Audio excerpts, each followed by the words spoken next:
रवा माली साल महसूलात को 200 अरब रुपए का नुकसान होगा। महसूलात का हदफ 4,900 अरब से कम करके 4,700 अरब कर दिया गया है।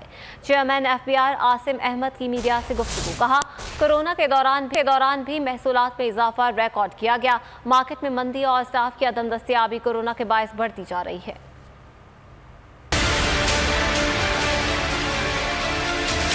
तो कोरोना का जो भी वो डेफिसिट था वो हमने अपनी इन्फोर्समेंट बेहतर करके उसको पूरा कर लिया हुआ है। इसी वजह से तो अभी तक टारगेट्स हम एक्सीड कर रहे हैं। तो ये एक बहुत ही आउटस्टैंडिंग अचीवमेंट है, कंसिडरिंग कि हम रिड्यूस स्ट्रेंथ पे ऑफिसर्स जो हैं हमारे दफ्तरों में वो 50% स्ट्रेंथ पे काम कर रहे हैं।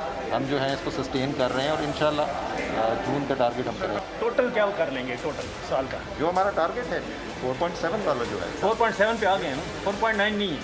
नहीं 4.7। जो टैक्स रिफंड्स हैं हमने लास्ट ईयर से कुछ 65% ज़्यादा रिफंड्स दिए हैं और एक बहुत बड़ी अचीवमेंट जो दफ़ा FBR ने की है